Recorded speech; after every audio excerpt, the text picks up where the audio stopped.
불증과 불망, 어떻게하면 고통을 창의성초의 사랑으로 바꿀 수 있을까? 슬픔은 어떤 쓸모가 있는가? 내면의 가장 심오한 마음인 진리를 알려면 우선은 또 하나의 가장 심오한 마음인 슬픔부터 알아야 한다.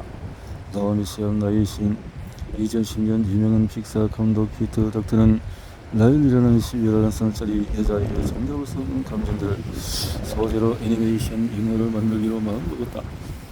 영화에 담고 싶은 스토리, 제작진의 영역도 잡혀있었다.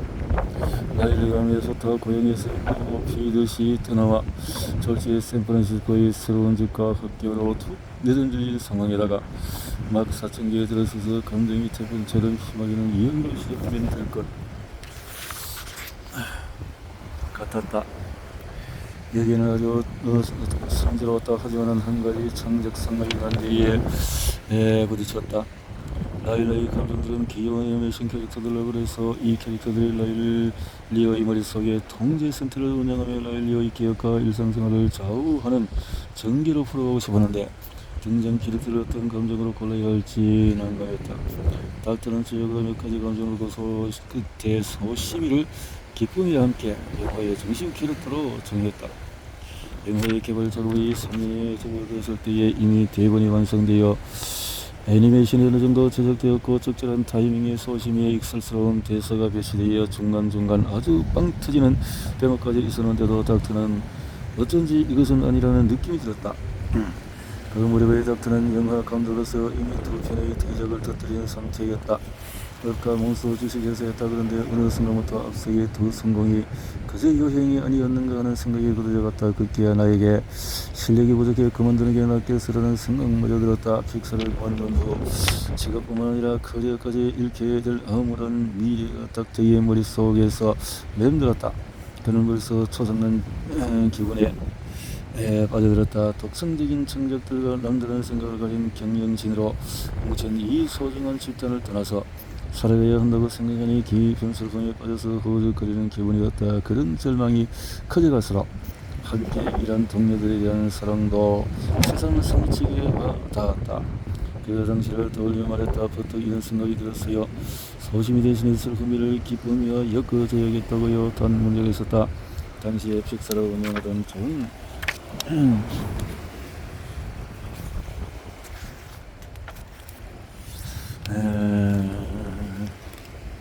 닥터 캐릭터들은 주로 직사각형 형태로 그려지는데 그 자신과 캐릭터를 닮았다. 193cm 장신을 기다리는데 얼굴형도 길쭉하고 이마가 그 얼굴의 반을 차지했다. 닥터는 이만진이 슬픔이를 너무 치밀하고 어두운 캐릭터로 받아들일까봐 고민이었다. 애니메이터들이 그려놓은 볼품없이 땅딸랑하고 울적한 이미지를 어떻게 받아들일지 걱정이었다. 그러던 중이었다. 거의 우군을 얻었다. 캘리포니아 대학교의 버클리 캠퍼스에 관록 있는 심리학 교수 데커 켈트너였다. 닥터는 켈트너에게 자신과 동료들의 감정의 과학에 대해서 가르쳐달라고 요청했고 이 일을 계기로 두 사람은 서로 돈독한 사이가 되었다. 당시에 켈트너의 딸도 닥터의 딸처럼 사춘기의 진통을 겪고 있던 터라 두 사람은 남일 같지 않은 걱정을 공유하며 굳건한 우애가 생겼다. 켈트너는 닥터와 임원들에게 주요 통전 감정의 역할을 짚어주며 소심이는 우리를 안전하게 지켜주고 고래기는 이용당하지 않게 보호해준다고 알려주었다. 그렇다면 슬픔이의 역할은 켈트너는 슬픔이가 옛일을 저격해서 사람들의 관계를 돈독하게 이어준다고 또 창의를 가진 사람들로 뭉친 픽사의 영화 제작진이 그들에게 얼마나 소중한 존재인지도 느끼게 해준다고 설명했다. 이만진이 이런 아이디어를 좋게 받아들인 덕분에 닥터와 팀원들은 슬픔이를 주인공으로 다시 영화 대본으로 썼고 결국 이 영화는 아카데미 최우수 장편 애니메이션 상을 수상함과 동시에 픽사에서 역대 최고 수익을 오리지널 창작 영화의 기록까지 세웠다. 인사이드 아웃의 슬픔이를 탄생시킨 연민 본능이다. 데커 켈튼을 만나보면 찰랑거리는 금발머리 서핑으로 떠진 운동선수 같은 몸으로 풍기는 느긋한 기운, 등대처럼 환한 미소의 첫인상의 슬픔이 표정으로 이기기 힘들다. 오히려 기쁨이와 대비슷하게 느껴진다. 온정과 자존감을 발산하면서 남들을 배려하고 저들을 알아봐 줄까 줄 아는 진심 어린 대인관계의 능력을 갖추고 있기도 하다. 현재 그는 버클리 사회적인 상호작용 연구소와 대의과학센터를 운영하고 있다. 이곳은 세계에서 가장 영향력 있는 긍정심리학 연구소로 감탄, 경외심, 행복 등 좋은 감정들에 대해 연구하고 있다. 하지만 켈트와 함께 시간을 보내다 보면 바셋 하운드 개처럼 눈꼬리가 내려가 있는 게 눈에 들어온다. 켈트너 본인도 스스로를 불안하고 멜랑꼴리한 사람이라며 달콤 스스로는 부드러워 자처하기도 한다. 슬픔은 뒤의 정체성의 핵심 요소예요.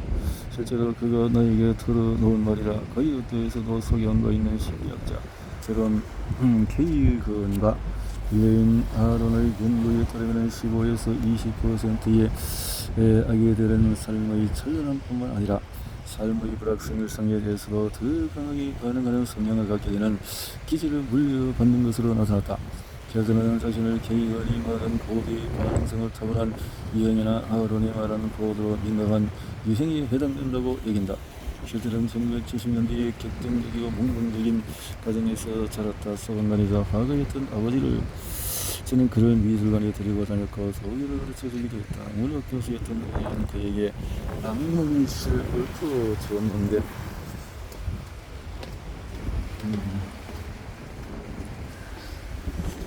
여기는 옛날에 뭐 했던 자리일까요? 목욕탕이네. 아유 좋네요. 샤워 목욕 시원하게. 옛날에 여기서 켈트는 1970년대에 격정적이고 긍정적인 가정에서 자랐다. 소방관이자 화가였던 아버지는 그를 미술관에 데리고 다녔고 켈트의 부모님은 삶의 최대한 열렬히 체험하려는 탐구 열 때문에 잠김치만큼 자주자주 거처로 옮겨 다녔다. 멕시코 작은 도시의 자그마한 진료소에서 켈트는 낳고 살다가 할리우드 힐스에 있는 캘리포니아의 반체제 문화 지하로를 캐니언으로 이사를 가게 되었고 이곳에서 가족은 잭슨 브라운의 전속 피아니스트와 옆에 이웃으로 지내게 되었다.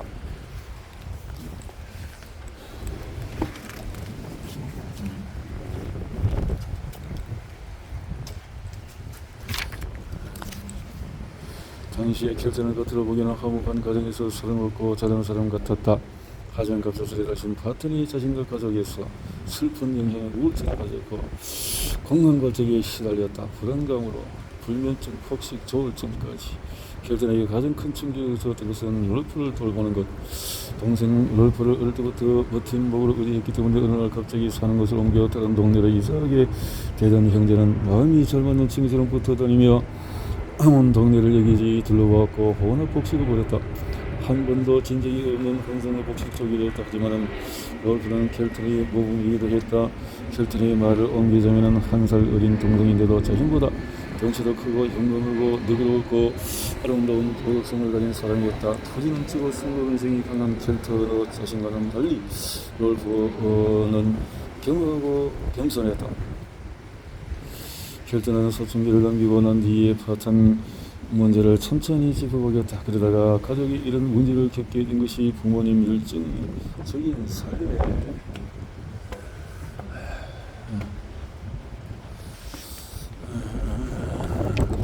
켈트의 연구에서 밑바탕이 되는 토대 중에 하나는 이른바 연민본능이다.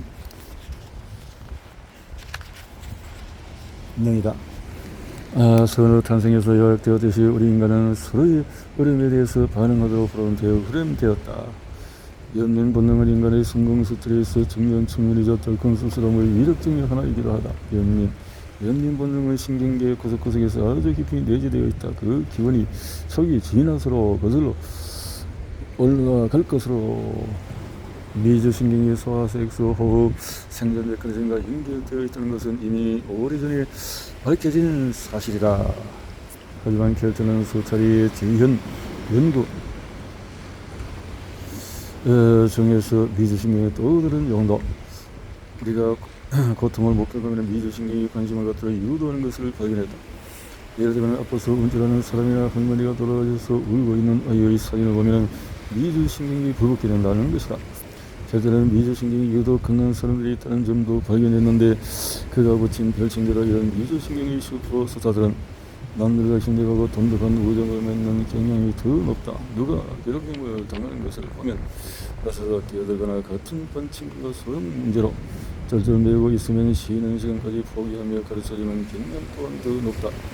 켈트리 연구에서만 설품과 교적 사이의 연관성이 입증된 것은 아니다.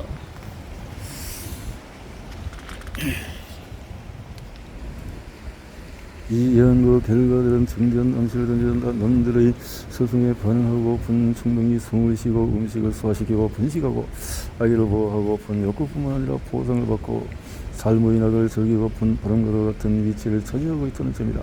켈트레가 나에게 들려준 것처럼 관심 갖기는 인간 존재의 핵심이며 슬픔은 곧 관심 갖기다. 그리고 슬픔의 어머니는 연민이라는 점 또한 보여준다. 켈트레의 연구 결과들을 얼른적으로 느껴보고 싶다면 아리엘 QR코드 들어가서 4분 전에 동영상을 보기를 원한다. 자, 어떤가? 혹시 눈물을 흘리지 않았는지 목구멍에 뭔가 걸리는 것 같은 느낌이 드는 등 마음이 이를 때 신체적인 감각이 나타나지 않는가? 무작위의 인류에게 애정이 솟구치면서 병원의 복도뿐만 아니라 주위에서 죽은 말로 너무 많은 직장 동료들 일상에서 지나치는 사람들까지 관심을 기울이기 시작하는 지적인 노력이 이어지지는 않았는가? 그렇다면 그런 반응은 당신의 미조신경 전대성 피질 수간 주위 회색질의 영향을 받아 만난 적 없는 사람들인데도 그들의 고통이 너의 고통인 것처럼 받아들이게 될 가능성이 높다. 우리 대다수는 슬픔이 가진 결속력을 오래전부터 이미 인지해왔다. 단지 말로 분명히 설명하거나 신경과 용어로 표현할 생각을 하지 않았을 뿐이다. 이 책이 아직 막연한 구상 단계였던 수년 전 나는 일명 멜랑콜리의 행복이라는 주제로 작가인 그레첸 루빈과 블로그 인터뷰를 했다. 이 젊은 여성 작가는 자신의 블로그 게시글을 통한 답변에서 할아버지의 장례식을 떠올리며 그곳에서 영혼들의 결합을 체험했던 경험담을 털어놓았다. 그레첸 루빈 작가는 이런 통찰을 자신의 일상적인 삶에서는 표출할 길이 없음을 느끼자 예술로 관심을 옮겼다. 하지만 우리에게 이런 순간들을 삶 속으로 옮겨오는 동시에 그 순간들이 지닌 진화성의 토대를 이해할 필요가 있지 않을까? 찰스 다윈의 세계관을 형성한 연민은 슬픔의 힘을 제대로 파악하려면 영양류의 유산 한 가지를 더 이해해야 한다. 답은 우리의 진화 역사 깊숙이 자리해 있다. 우리의 연민 본능은 인간들 사이에 유대만이 아니라 모자 유대에서도 유래된 것으로 추정한다. 켈트의 표처럼 인간 아기들은 지구상의 모든 새끼 가운데 가장 취약하다. 자유로운 언어의 도움 없이는 제기능을 할 수 없다. 그렇다고 우리의 연민이 우리 후손에게 연장되었다는 얘기는 아니다. 켈트의 말에 의하면 작고 취약한 갓난 아이를 하나부터 열까지 돌봐주도록 정의되어 있었기 때문에 하초에서부터 공룡에 빠진 낯선 사람이 이르기까지 어떤 존재든 돌볼 수 있는 능력도 발달시킨 것이다. 다시 말해 우리가 고통받고 있는 아이들의 뉴스에 경악한 것은 아이들을 보호해주고픈 충동의 활동이다. 물론 이런 양력 본능에 너무 감명스러워할 필요는 없다. 켈트는 이 점을 다른 관점에서 바라본다. 이유는 약한 사람들을 보살피도록 깨우침을 준 동생 롤프 때문이기도 하고. 켈트는 다윈에게 선자 생존이 더 맞는 구호였다고 말한다. 다윈은 온화하고 멜랑콜리한 영혼이었고 그 부인을 끔찍이 사랑했던 남편이자 10명의 자식을 애지중지 아꼈던 아버지였으며 아주 어릴 때부터 자연을 지극히 사랑했다. 다윈은 경력 초반에 사랑하는 10살 빼기 딸 애너를 성홍열로 잃었다. 동물은 사회적인 본능에 따라서 동료 사회에서 즐거움을 느끼고 그들에게 어느 정도 현미를 느끼며 여러가지 도움을 준다. 본능이나 모성 본능의 힘에서 비롯되는 듯하다. 강한 본능이 그 행동의 순간에 속거나 즐거움이나 고통을 느낄 수도 없이 아주 즉각적으로 행해지기 때문이다. 다윈은 다른 존재들의 고통에 본능적으로 반응하는 사례를 잇따라 연구했다. 자신의 집안에서 아픈 고양이를 지나갈 때마다 핥아주며 살펴주는 개, 눈이 멀고 나이든 동물에게 꼬박꼬박 먹이를 챙겨다 주는 까마귀들, 적대적인 개코 원숭이로부터 사랑하는 사육사를 구하기 위해 목숨을 걸었던 어승이, 물론 다윈은 미조신경 전대성 피질 수강주의 해석질 같은 것에 대해서는 몰랐다. 하지만 150년 후 데크 켈트너가 자신의 연구실에서 증명해내기 전에 이미 이와 같은 연민작용을 직관적으로 알아낸 것이다. 연민작용을 직관적으로 알아냈다. 다윈은 자연의 전인성을 모르지 않았다. 오히려 그가 이런 관점을 사로잡게 된 이유는 전기 작가의 말대로 세상의 고통을 아주 예민하고 지속적으로 느꼈기 때문이다. 달라이라마는 다윈에 대해서의 실린 이런 관점에 대해서 티베트 불교와 아주 유사하다며 아주 놀라워했다고 한다. 그분의 말대로 우연의 일치라면 놀라운 우연의 일치인 다윈설과 불교 사상 사이의 이런 유사성을 어떻게 설명해야 할까?